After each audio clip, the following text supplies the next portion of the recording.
사랑하는 성도 여러분, 한 주간도 주의 은혜 가운데 평안히 잘 사셨죠? 하나님께서 함께 하시는 시간 또 되기 바랍니다. 오늘은 에스라 9장 이야기를 가지고 에스라가 하나님 앞에 아주 괴로운 마음을 가지고 회개 기도하는 회개 기도의 내용을 함께 읽고 묵상하는 시간을 갖도록 하겠습니다. 우리가 지난주에 에스라가 아닥사스다 왕의 도움을 받으면서 후원을 받아서 하나님의 율례와 규례를 이스라엘 백성에게 가서 가르치고 전하고 싶어하는 마음을 결심을 가졌을 때에 그 모든 것을 이룰 수 있도록 후원을 받고 허락을 받고 돌아왔던 것에 대해 공부했어요. 그때도 역시 에스라는 금식하며 하나님께 도우심을 구했을 때에 하나님이 친히 그의 가는 길에 동행하셔서 4개월 동안 오는 길 동안에 아무 사고 없이 무사히 돌아왔다는 이야기를 배웠죠. 자, 오늘은 9장에서 에스라가 왜 회개하며 하나님 앞에 다가가야만 했는지 한번 좀 보겠어요. 우리 에스라 9장 1절로 15절 말씀을 제가 읽을게요. 여러분도 펼쳐서 눈으로 읽어가시기 바랍니다. 이 일 후에 방백들이 내게 나와 이르되 이스라엘 백성과 제사장들과 레위 사람들이 이 땅 백성들에게서 떠나지 아니하고 가나안 사람들과 헷 사람들과 브리스 사람들과 여부수 사람들과 암몬 사람들과 모압 사람들과 애굽 사람들과 아모리 사람들의 가증한 일을 행하여 그들의 딸을 맞이하여 아내와 며느리를 삼아 거룩한 자손이 그 지방 사람들과 서로 섞이게 하는데 방백들과 고관들이 이 죄에 더욱 으뜸이 되었다 하는지라. 내가 이 일을 듣고 속옷과 겉옷을 찢고 머리털과 수염을 뜯으며 기가 막혀 앉으니 이에 이스라엘 하나님의 말씀으로 말미암아 떠는 자가 사로잡혔던 이 사람들의 죄 때문에 다 내게로 모여오더라. 내가 저녁 제사 드릴 때까지 기가 막혀 앉았더니 저녁 제사를 드릴 때에 내가 근심 중에 일어나서 속옷과 겉옷을 찢은 채 무릎을 꿇고 나의 하나님 여호와를 향하여 손을 들고 말하기를 나의 하나님이여 내가 부끄럽고 낯이 뜨거워서 감히 나의 하나님을 향하여 얼굴을 들지 못하오니 이는 우리 죄악이 많아 정수리에 넘치고 우리 허물이 커서 하늘에 미침이니이다. 우리 조상들의 때로부터 오늘까지 우리의 죄가 심하매 우리의 죄악으로 말미암아 우리와 우리 왕들과 우리의 제사장들을 여러 나라 왕들의 손에 넘기사 칼에 죽으며 사로잡히며 노략을 당하며 얼굴을 부끄럽게 하심이 오늘과 같으니이다. 이제 우리 하나님 여호와께서 우리에게 잠시 동안 은혜를 베푸사 얼마를 남겨두어 피하게 하신 우리를 그 거룩한 처소에 박힌 못과 같게 하시고 우리 하나님이 우리 눈을 밝히사 우리가 종노릇하는 중에서 조금 소생하게 하셨나이다. 우리가 비록 노예가 되었사오나 우리 하나님이 우리를 그 종살이하는 중에서 버려두지 아니하시고 파사 왕들 앞에서 우리가 불쌍히 여김을 입고 소생하여 우리 하나님의 성전을 세우게 하시며 그 무너진 것을 수리하게 하시며 유다와 예루살렘에서 우리에게 울타리를 주셨나이다. 우리 하나님이여 이렇게 하신 후에도 우리가 주의 계명을 저버렸사오니 이제 무슨 말씀을 하오리이까. 전에 주께서 주의 종 선지자들에게 명령하여 이르시되 너희가 가서 얻으려 하는 땅은 더러운 땅이니 이는 이 이방 백성들이 더럽고 가증한 일을 행하여 이 끝에서 첫 끝까지 그 더러움이 채웠음이라. 그런즉 너희 여자들은 그들의 아들들에게 주지 말고 그들의 딸들을 너희의 아들들을 위하여 데려오지 말며 그들을 위하여 평화와 행복을 영원히 구하지 말라. 그리하면 너희가 왕성하여 그 땅의 아름다운 것을 먹으며 그 땅을 자손에게 물려주어 영원한 유산으로 물려주게 되리라 하셨나이다. 우리의 악한 행실과 큰 죄로 말미암아 이 모든 일을 당하였사오니 우리 하나님이 우리 죄악보다 형벌을 가볍게 하시고 이만큼 백성을 남겨주셨사오니 우리가 어찌 다시 주의 계명을 거역하고 이 가증한 백성들과 통원하오리이까. 그리하면 주께서 어찌 우리를 멸하시고 남아 피할 자가 없도록 진노하지 아니하시리이까. 이스라엘 하나님 여호와여, 주는 의로우시니 우리가 남아 피한 것이 오늘과 같사온거늘 도리어 주께 범죄하여 싸우니 이로 말미암아 주 앞에 한 사람도 감히 서지 못하겠나이다 하니라. 아멘. 오늘 에스라가 왜 이런 회개를 합니까? 왜 이렇게 기가 막혀서 앉아서 탄식을 합니까? 여러분 내용 파악해서 아시겠죠? 하나님께서 이스라엘 백성들을 애굽에서 구원하셔서 가나안 땅을 허락하셨을 때에 가나안 땅은 더러운 땅이니까 가서 그 가증한 일을 배우지도 말고 그것에 물들지 말라는 차원에서 너희 아들들을 그들의 딸들에게 장가 보내지 말고 그들의 딸들을 데려다가 너희 아내나 며느리를 삼지 말라. 한마디로 말하면 통혼하지 말라. 그들과 결혼으로 인해서 얽히지 말라고 당부했는데 에스라가 이 바사 제국에서 올라와 보니까 하나님의 말씀을 묵상하고 연구해 본 사람이라 다 알거든요. 뭘 어떻게 해야 되는지. 그런데 와서 보니까 현실은 너무나도 하나님 말씀에서 빗나가 있는 모습을 본 거예요. 제일 먼저 눈에 띈 게 바로 이방 여자들 데려다가 아내 삼고 며느리 삼고 살고 있는 거고 이방 사람과 사돈관계 맺고 사는 게 보인 거예요. 그래서 그것 때문에 지금 탄식하면서 기도하는 거예요. 이거를 죄로 규정하고 공동체가 썩어가고 파괴되고 있는 요인으로 본 거예요. 그래서 회개하지 않을 수가 없었던 거예요. 생각해 보세요. 에스라 개인의 죄 문제 때문에 회개하는 게 아니에요. 그렇다면 아마 이 기도 내용에 하나님 저는요 죄인입니다. 하나님 저의 죄가 이렇습니다라고 1인칭 단수로 썼을 거예요. 그런데 여러분 보세요. 오늘 하나님 앞에 기도하고 있는 에스라의 기도 내용은 다 1인칭 복수예요. 여러분 6절 이하에 보면 처음에 하나님을 부를 때는 나의 하나님하고 1인칭으로 불렀어요. 나의 하나님이여 내가 부끄럽고 낯이 뜨거워서 지금 하나님께 감히 뭐라고 할 수도 없고 얼굴을 감히 들 수도 없습니다 하면서 내드리는 기도 내용은 이는 우리 죄악이 우리 허물이 지금 너무 많아서 정수리까지 하늘까지 닿았습니다. 여기 보면 1인칭 복수의 죄 곧 우리라고 하는 단어를 넣어갖고요. 우리 해갖고요.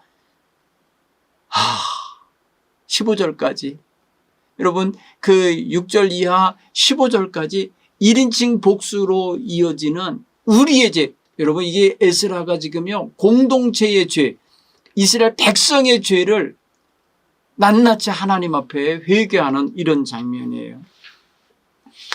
하나님께서 이 백성들을 바르게 세우시려니까 하나님의 말씀을 제대로 아는 에스라를 보내셔야만 했던 거예요. 그래서 보니까 역사 현실 이스라엘 백성이 살고 있는 그 가나안의 현실을 보니까 너무나도 하나님 보시기에 또 빗나가고 있고 또 하나님이 징계할 수밖에 없고 심판할 수밖에 없는 모습으로 가는 그 전초적인 모습이 보이는 거예요. 그러니 하나님께서 급하게 에스라를 보내고 계신 게 아닌가 싶어요. 이 에스라는요, 저 땅에서 여기 돌아오고 싶은 마음을 가질 때에 지금 이 가나안 땅의 현실, 지금 이스라엘 백성들이 어떻게 살고 있는 현실을 구체적으로 알고 있었던 건 아니에요. 그런데 하나님의 말씀을 묵상하고 그 말씀을 준행하며 살 때에 내가 이 말씀을 이스라엘 자손에게 가르쳐야 되겠다라고 하는 결심이 있었단 말이죠. 이 결심대로 행하기 위해서 하나님께 구하여서 도움을 받아서 와 보니까 정말 하나님의 말씀대로 살지 못하고 있는데 특히 그 지도자들이 앞장서서 그랬다는 거예요. 기가 막히죠. 오늘 보십시다. 내용 정리하겠습니다. 1절 2절을 보면 에스라가 예루살렘에 돌아왔을 때 이스라엘 공동체가 안고 있는 문제가 무엇입니까? 통혼의 문제, 이방 여인들과 이방인과의 결혼, 이방인과 혼혈이 되어가고 있는 이 현실. 아니 바벨론에서 지켜졌던 현혈, 이 아주 뭐랄까요 순수한 피, 그 전통이 아니 고향 땅으로 돌아와서 망가지고 있는 거 아닙니까? 그 고토로 고향으로 돌아와서 거기서 살고 있는 이방인들과 어울려 살고 이방인의 가증한 것을 본받고 있으니 기가 막힌 거죠. 내 집에 돌아와서 타락하고 있는 거예요. 바깥에서 지켰던 사람들이. 그러니까 너무 속상한 거죠. 거다가 방백이나 고관들이 이 죄의 으뜸이었다. 이게 뭐예요? 지도자들이 앞장서서 그 짓을 하고 있다는 거죠. 지도자들이 이방 여자들 예쁘니까 데려오고 뭐니까 데려오고 뭐 이러면서 자기가 아내도 삼고 자식의 며느리도 삼아주는 거 아닙니까? 여러분 이걸 왜 경계한 줄 아세요? 하나님께서 왜 이 통혼을 막으셨냐? 출애굽기 34장의 11절로 16절에 가서 보면요. 이거는요. 이방 여인들이 들어올 때 뭘 갖고 들어오기 때문에 그러겠어요? 이방의 우상을 갖고 들어오기 때문에 그래요. 그래서 이것을 하나님이 경계한 거예요. 여러분 보세요. 출애굽기 34장 11절 보면 이렇게 말해요. 너는 내가 오늘 네게 명령하는 것을 삼가 지키라. 보라. 내가 네 앞에서 아모리 사람, 가나안 사람, 헷 사람, 브리스 사람, 히위 사람, 여부수 사람을 쫓아내리니 너는 스스로 삼가 네가 들어가는 땅의 주민과 언약을 세우지 말라. 그것이 너희에게 올무가 될게 하노라. 너희는 도리어 그들의 제단을 헐고 그들의 주상을 깨뜨리고 그들의 아세라 상을 찍을지어다. 너는 다른 신에게 절하지 말며 여호와는 질투하라. 이름하는 질투의 하나님임이니라.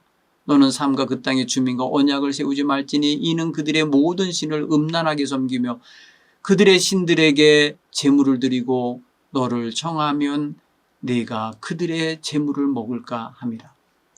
또 내가 그들의 딸들을 네 아들들의 아내로 삼음으로 그들의 딸들이 그들에게 신들을 음란하게 섬기며 네 아들에게 그들의 신들을 음란하게 섬기게 할까 함이니라. 여러분 이 가나안 신들, 가나안 우상들이 음란한 방식으로 섬겨지는 그런 신이었어요. 그러니까 여러분 생각해도 이방 여자들과 결혼을 시킨다? 그러면 그 며느리들이 자기 아들을 데리고 가서 그 짓을 하게 만들 수 있다는 거예요. 그러니까 결국 뭐예요? 영적인 타락의 통로가 되는 거예요. 아, 이게 심각한 거죠. 에스라가 와서 본 게 바로 이거예요. 그는 율법을 연구한 사람이잖아요. 그러니까 율법에 지금 여러분 성경에 지금 제가 읽어드린 출애굽기 34장 11절 16절 말씀을 그는 알고 있는 거예요. 그런가 하면 신명기 7장 1절로 4절에도 똑같은 말씀이 기록되어 있거든요. 그래서 이방 여자들과의 결혼을 금지하는 이유가 그거예요. 우상 숭배로 연결되기 때문에. 우상 숭배는 결국 뭐야? 하나님의 말씀 율법 1계명 2계명을 정면으로 위배하는 일이 되고 그것에 역행하는 행동이 되는 거고 결국은 거기서 뭐가 나요? 부도덕한 생활이 나오는 거예요. 성적인 문란함이 나오는 거예요. 탐욕에 물드는 게 나오는 거예요. 결국은 이렇게 되면 타 민족이나 이스라엘 백성 선민이나 똑같아지는 거예요. 하나님은 구별되게 살게 하고 있어서 성민이라 너희는 나의 성민이라 내가 택한 성민이라고 말씀하시는데 이들 스스로가 이렇게 성적으로 타락하고 이방 여인들과 결혼함으로써 스스로 선민의 정체성을 잃어버리게 되니까 민족의 순수성도 없어지지만 하나님 백성의 정체성도 무너지게 되는 거거든요. 이것을 간파한 거예요. 에스라가. 그래서 기가 막히다는 거예요. 오늘 성경 보니까 얼마나 기가 막히니 그 이야기를 듣고선 속옷과 겉옷을 찢고 머리털과 수염을 뜯으면서 기가 막혀 하며 탄식하며 앉았다는 거예요. 그래서 여러분 이 뭐랄까요? 하나님 말씀을 알면요. 말씀에 위배된 삶을 살아가는 사람이나 가족이나 자녀들을 볼 때 가슴이 찢어지게 아픈 거예요. 그런 마음을 우리가 헤아릴 수 있게 되기 바랍니다. 두 번째 이야기 속에 이런 게 들어있어요. 에스라가 이스라엘 공동체에 대한 소식을 듣고 취한 행동이 뭡니까? 지금 말한 거죠. 그가 속옷과 겉옷을 찢고 수염과 머리털을 쥐어뜯으면서 괴로워하는 거야. 상상해보세요. 그 장면을요. 옷을 찢는 행동을 보세요. 어떤 거예요? 참담하다는 거예요. 탄식스럽다는 거예요. 괴롭다는 거죠. 머리털을 잡아 뜯는 생각을 해보세요. 스스로 자기 머리털을. 수염을 잡아 뜯는다고 생각해 보세요. 너무나 괴로워하고 있는 거예요. 이스라엘 백성이 하나님의 말씀을 떠나 살고 있기 때문이에요. 결국 뭐예요? 모르니까 떠날 수도 있고요. 알면서도 떠날 수도 있고요. 그런가 하면은 좋아서 떠날 수도 있어요. 그게. 어쨌간에 이게 뭐예요? 다 죄예요. 죄. 자, 오늘 이러한 이스라엘 백성이 70년 동안 남의 나라에 가서 수모를 겪고 노예살이를 하고 그냥 이런 어떤 종살이를 했던 원인이 뭐냐면 우상숭배 때문이었거든요. 여러분 이스라엘 역사의 말미에 보면은요 너무나 타락했었거든요. 그러니까 그런 거에 대한 징계와 심판을 당했던 이 백성이 정신을 못 차리고 또 그 후손이 이 짓을 하네. 그러니까 에스라는 통탄스러운 거예요. 역사에서 배운 게 없는 자 같이 돼버린 거예요. 그 자손이. 그 조상이 이런 죄 때문에 심판을 당하여서 애굽에서 고생을 했는데, 아니 바벨론에서 포로 생활을 하고 종살이를 한 건데 그 돌아온 후손들이 똑같은 짓을 하니 얼마나 위기감이 느끼고 정말 괴로웠겠어요. 오늘 성경 9장 5절에 보면은 저녁 제사를 드릴 때에 근심 중에 앉아 있었다고 그랬어요. 속옷과 겉옷을 찢은 채로 그냥 무릎을 꿇고 하나님 앞에 손을 들고 그냥 어찌할 바 할 수 없이 이러고 있는 거 장면을 한번 생각해 보세요. 옷이 찢어진 채로 무릎을 꿇고 하나님을 향해 손을 들고 이러고 있는 장면 한번 생각해 보세요. 이게 어떤 장면이에요? 철저하게 회개하고 있는 장면이에요. 그때 이게 말이에요. 에스라만 이러고 있는 게 아니고 이렇게 하고 있는 학사, 이 위대한 스승이 와서 이러고 있는 걸 보고 백성들도 찾아와서 그렇게 하게 돼요. 같이.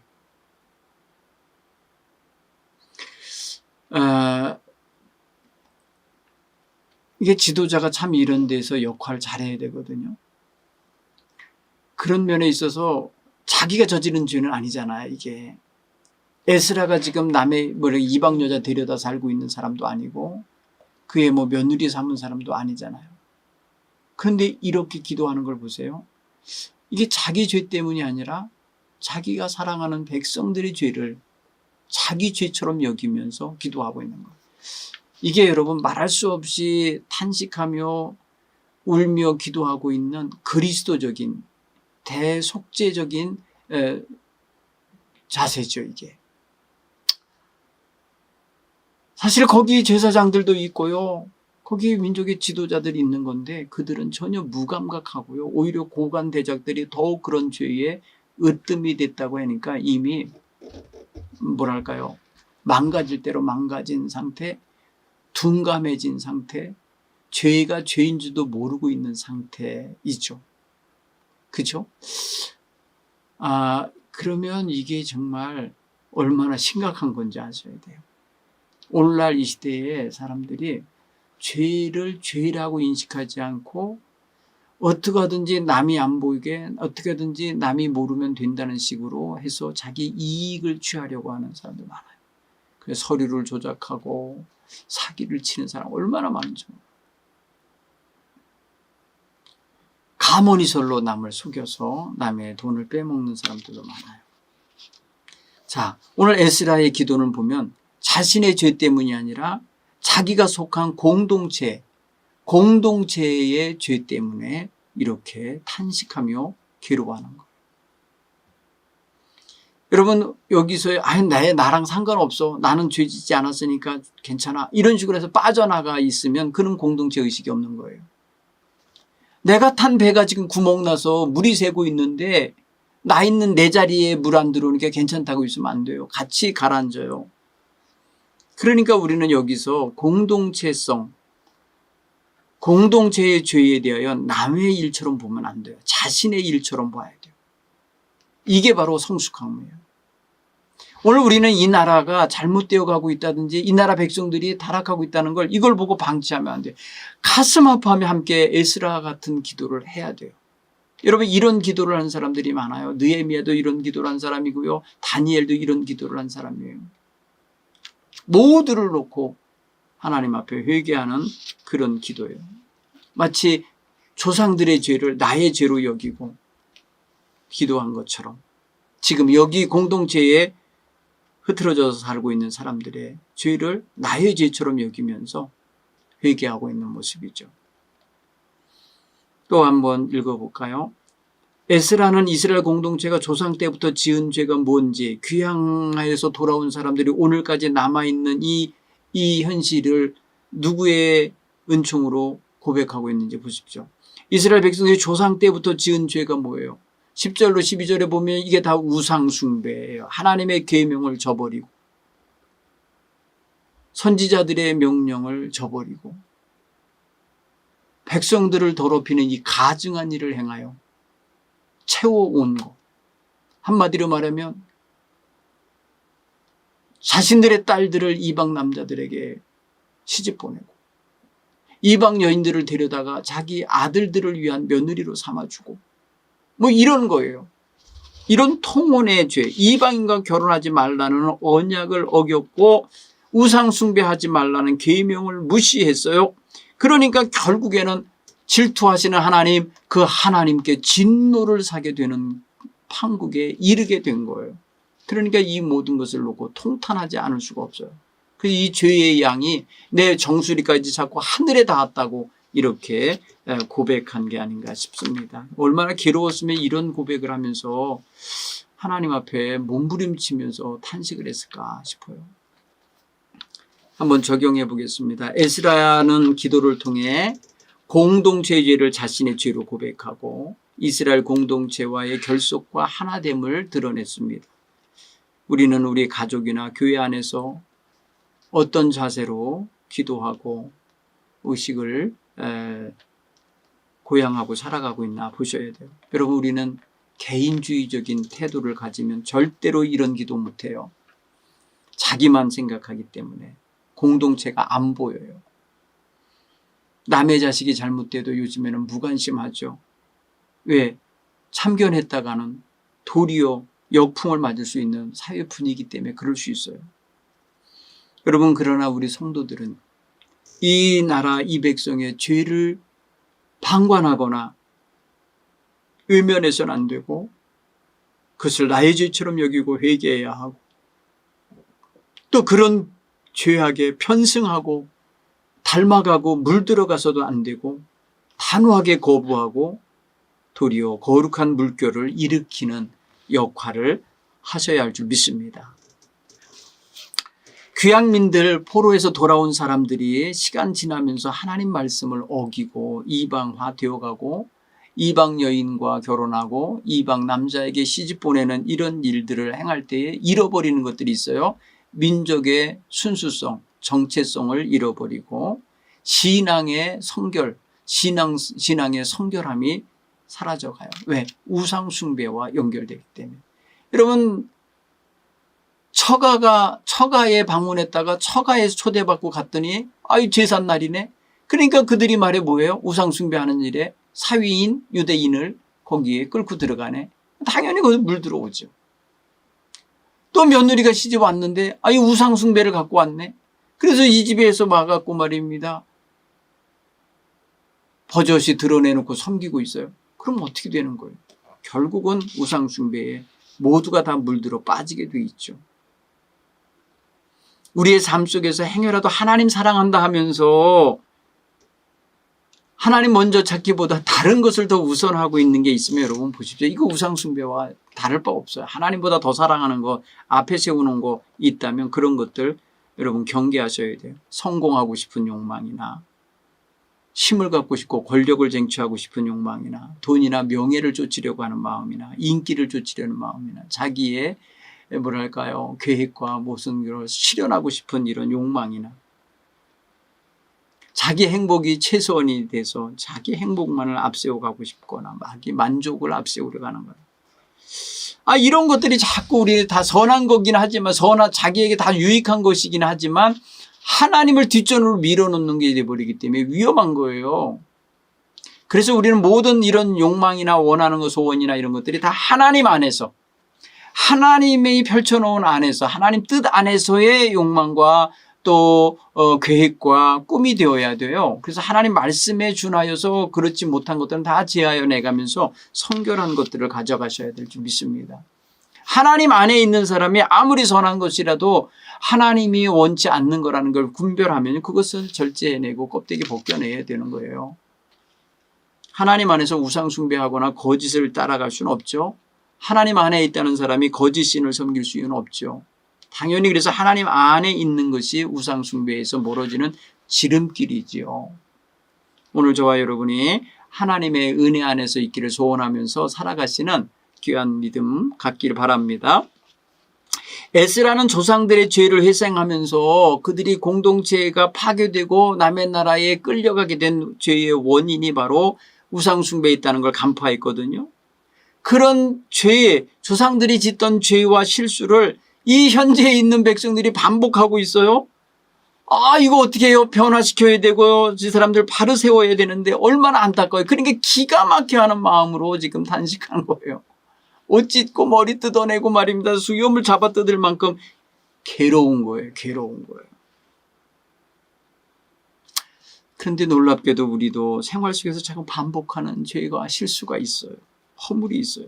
왜 변화되지 못하고 자꾸 이거를 할까?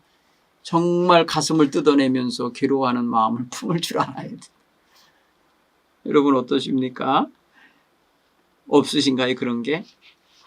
저도 가끔 보면은 다람쥐 쳇바퀴 돌듯이 또 그런 죄를 졌어? 하면서 저 자신의 가슴을 쳐야만 할 때가 있거든요. 감정적으로, 생각으로 그런 게 있을 수 있잖아요. 그럴 때에 회개하지 않을 수가 없습니다. 행여라도 여러분 죄 가운데 헤매고 있는 가족 누군가가 있습니까? 가슴을 치며 기도할 수 있기 바랍니다. 성 어거스틴의 어머니 모니카는 자기 아들이 빗나가고 죄 가운데 있는 것을 알고 늘 울며 기도했어요.